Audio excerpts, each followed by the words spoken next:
मैं हूं आपके साथ पूजा अग्रवाल और आप सभी का स्वागत है। शुरुआत बुलेटिन के इस वक्त की बड़ी खबर के साथ करेंगे।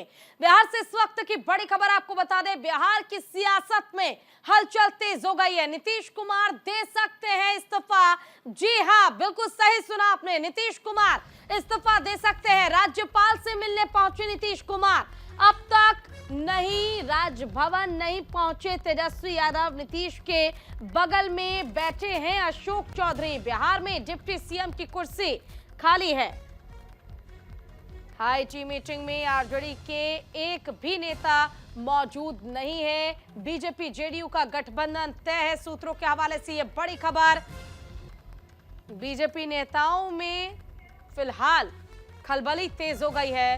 बीजेपी नेताओं ने फॉर्मूला निकाल लिया है। सूत्रों के हवाले से यह बड़ी खबर।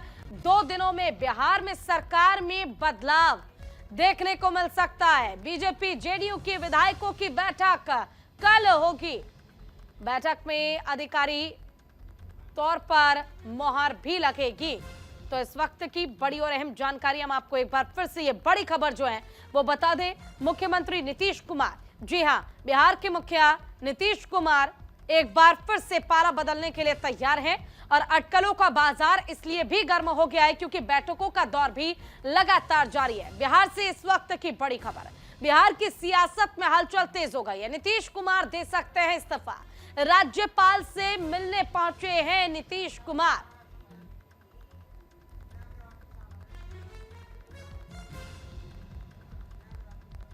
राजभवन नहीं पहुंचे तेजस्वी यादव। नीतीश के बगल में बैठे हैं अशोक चौधरी। बिहार में डिप्टी सीएम की कुर्सी खाली है और हाई टी मीटिंग में आरजेडी के एक भी नेता मौजूद नहीं है। बीजेपी जेडीयू का गठबंधन तय है। सूत्रों के हवाले से ये बड़ी खबर हम आपको दे रहे हैं। जनता दल यूनाइटेड और बीजेपी एक साथ तो एनडीए तैयार होगी, लेकिन उससे पहले महागठबंधन का क्या होगा?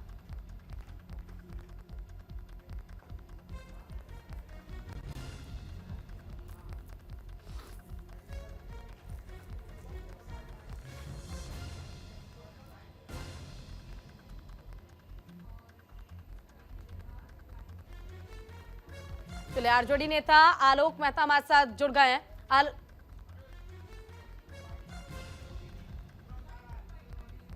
चलिए, यहां मौजूद हैं आरजेडी नेता।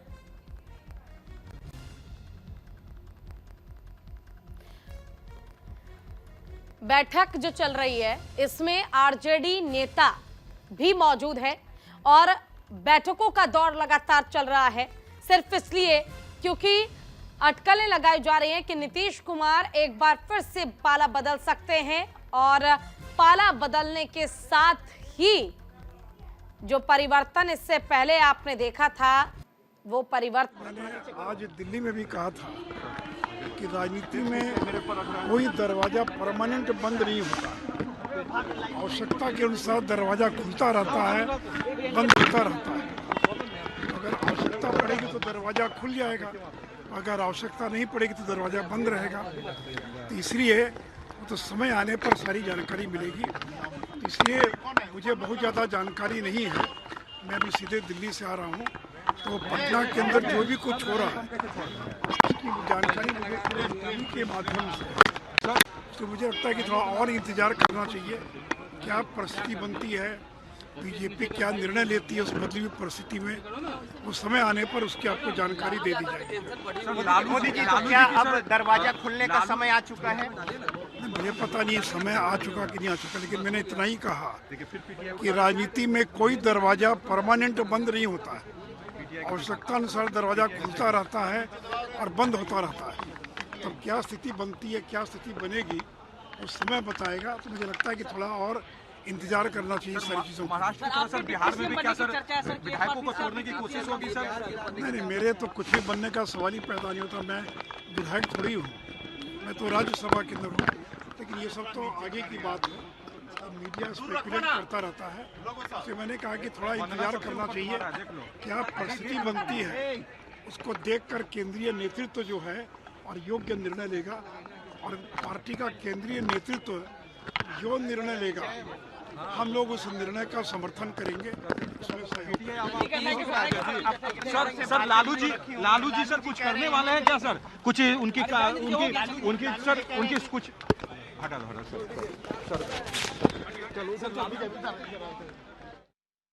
आपने साफ सुना कि राजनीति में कभी भी कोई भी दरवाजा परमानेंट यानी हमेशा के लिए बंद नहीं होता है।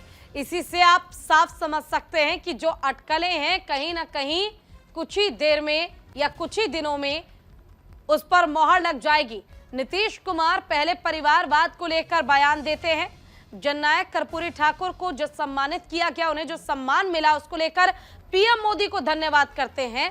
भारतीय जनता पार्टी जिसको लेकर हर बार निशाना साधा गया महागठबंधन की ओर से, नीतीश कुमार की ओर से, उनकी तारीफ करते हैं और उसके बाद मैदान में आ जाती हैं लालू प्रसाद यादव की बेटी रोहिणी आचार्य, जो एक के बाद एक लगातार ट्वीट करती हैं और साथ ही ट्वीट करने के बाद कुछ ही देर बाद उन पोस्ट को डिलीट भी कर दिया जाता है।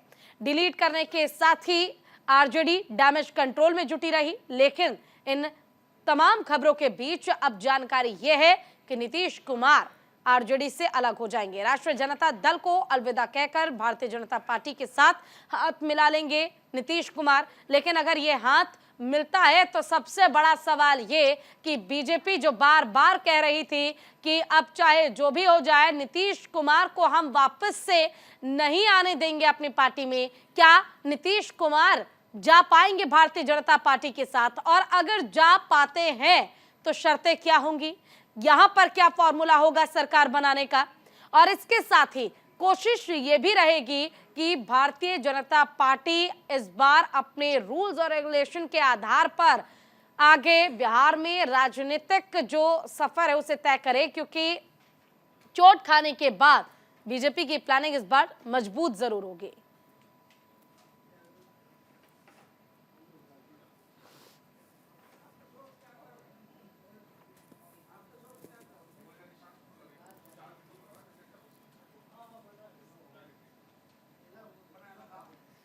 तो देखिए ग्राफिक्स के जरिए बता रहे हैं बिहार का सियासी आखिर अंक गणित क्या है। बीजेपी 78, जेडीयू 45, हम 4 और कुल 127। वहीं दूसरी तरफ अगर बात करें महागठबंधन की तो आरजेडी 79, कांग्रेस 19, लेफ्ट 16 और कुल यहां पर 114।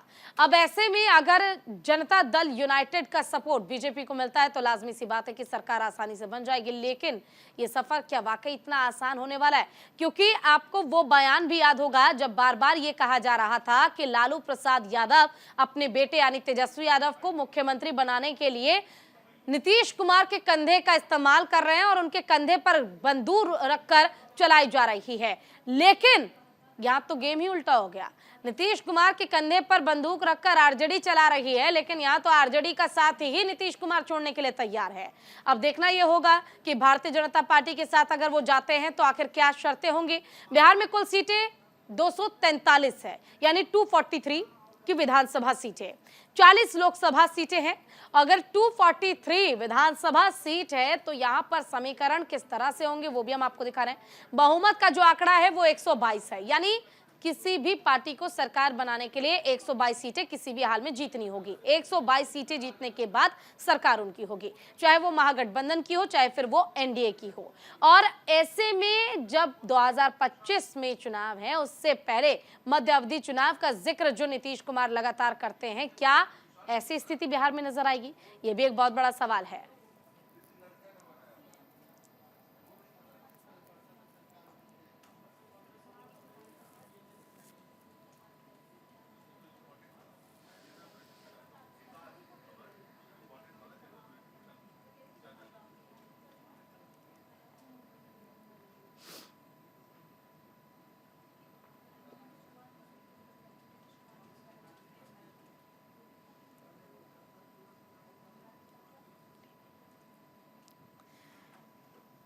रुक करते अगली बड़ी खबर का। बिहार में सियासी उठापटक जारी है और आज शाम बीजेपी विधायकों की बड़ी बैठक बुलाई गई है। सुशील मोदी ने विधायकों की बैठक बुलाई है। सियासी उथल पुथल के बीच सुशील मोदी का बयान सामने आया, दरवाजे हमेशा बंद नहीं होते। ये बयान दिया है सुशील मोदी ने, दरवाजा बंद है तो खुल भी सकता है। और अब इस बयान से ही आप समझ लीजिए, वही सुशील मोदी जो कहते थे अब चाहे जो हो जाए, नीतीश कुमार जिन्हें पलटू राम कहकर ये लोग कहते थे, उन्हें अगर वापस आना है बीजेपी के साथ तो दरवाजे बंद होते हैं तो खुल भी सकते हैं। ये बयान दिया गया सुशील मोदी की ओर से। तो सुशील मोदी ने आसाम विधायक दल की बैठक बुलाई है।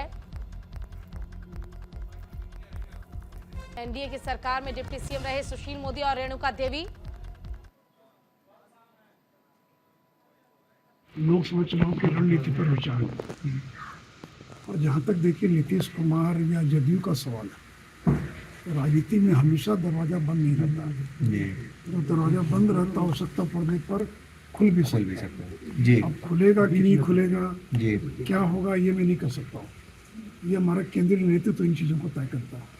जैसे मैंने कहा कि अगर दरवाजा बंद होता है तो राजनीति में दरवाजा खुलता भी है। नहीं, वो तो देखिए रूटीन है, बैठक जो है हर 2-3 महीने पर होती है, वो बैठक हो रही है। लेकिन जैसे मैंने कहा कि राजनीति संभावनाओं का खेल है, कुछ भी हो सकता है। लेकिन अभी मैं इससे ज़्यादा कुछ नहीं कर सकता हूँ क्योंकि हम लोग को इसके बारे में कोई जानकारी। मैंने इतना ही कहा जी सर कि राजनीति में परमानेंट दरवाजा कभी बंद नहीं होता। अगर दरवाजा बंद होता है तो खुलता भी है। तो वहीं इस मुद्दे पर हमारी सहयोगी कंचन कनौडिया ने कांग्रेस के वरिष्ठ नेता तारिक अनवर से बातचीत की है। सुनिए जरा उनका क्या कहना है। 2 दिनों से बिहार की राजनीति में भूचाल आया हुआ है। लगातार बिहार से लेकर दिल्ली में बैठकों का दौर जारी है। इसी पर हमारे साथ बातचीत करने के लिए मौजूद है कांग्रेस नेता तारिक अनवर। तारिक साहब, जिस प्रकार से नीतीश कुमार पिछले 2 दिनों से लगातार इस असमंजस में है कि एनडीए में शामिल होंगे या इंडिया गठबंधन को छोड़ेंगे, उस पर क्या कहना चाहेंगे आप? देखिए, इस सारे षड्यंत्र के पीछे जो आज बिहार की जो राजनीतिक अस्थिरता का माहौल बना है, उसके पीछे भारतीय जनता पार्टी है। भारतीय जनता पार्टी इसके लिए जिम्मेदार है, क्योंकि जब इंडिया गठबंधन बना था और नीतीश कुमार जी एक प्रकार से उसके सूत्रधार थे, तो उनको ये लग रहा है कि आने वाले 2024 में वो 2019 का परफॉर्मेंस दोहरा नहीं सकते, वहाँ उनको मुंह की खानी पड़ेगी। और इसलिए उनकी पूरी कोशिश है कि किसी तरह बिहार के अंदर राजनीतिक अस्थिरता पैदा हो और वहाँ के हालात, राजनीतिक हालात बदल जाएं ताकि उसका वो लाभ उठा सकें। लेकिन मेरा अपना मानना है कि नीतीश कुमार जी एक अनुभवी राजनेता हैं, सुलझे हुए हैं, समझदार हैं। वो कभी ऐसा कोई कदम नहीं उठाएंगे जिससे उनकी अपनी छवि धूमिल हो, पार्टी की छवि धूमिल हो। वो ऐसा काम नहीं करेंगे और वो इस बात को अच्छी तरह मानते हैं कि इंडिया गठबंधन बनाने में उनका बहुत बड़ा योगदान है। और अगर इंडिया गठबंधन को अगर कमज़ोर होगा तो उसके साथ साथ उनकी भी आने वाले समय में उनकी भी राजनीति कमज़ोर होगी। लेकिन ऐसा कहा जा रहा है जब 2014 में उन्होंने लोकसभा चुनाव लड़ा था तब वो बीजेपी के साथ नहीं थे और उनकी कम सीटें आई थी, लेकिन जब वो 19 में भाजपा के साथ आ जाते हैं एनडीए में, तब उनकी सीटें कहीं ना कहीं डबल हो गई थी। तो अब कहा जा रहा है कि शायद उन्हें इस बात का एहसास हो गया है कि इंडिया गठबंधन में उनके लिए कुछ नहीं है और एनडीए में सब कुछ है, वहाँ उनकी सीटें बढ़ेंगी। इस पर क्या कहना चाहिए? नहीं, पिछली बार जब 2014 में चुनाव लड़े थे तो स्वतंत्र रूप से लड़े थे, किसी गठबंधन में नहीं थे, ना वो महागठबंधन में थे ना वो एनडीए में थे। अकेले उन्होंने चुनाव लड़ा था, तो उसमें 2 सीट उनको ज़रूर आई थी, लेकिन लगभग 17% वोट भी आया था। हमारा ये मानना है कि चूँकि जब वो अभी महागठबंधन में आए थे या इंडिया गठबंधन में आए थे तो उन्होंने भारतीय जनता पार्टी पर बहुत गंभीर आरोप लगाए थे। सांप्रदायिकता का आरोप लगाया था, देश को बांटने का आरोप लगाया था, संविधान को ख़त्म करने का आरोप लगाया था। अब इन सब बातों के कहने के बाद अगर फिर वहाँ उनकी वापसी होती है तो फिर उनके बयानों का क्या होगा। कैमरा पर्सन भूषण के साथ मैं कंचन, न्यूज़ इंडिया। और इसी के साथ इस बुलेटिन में बस इतना ही। नमस्कार।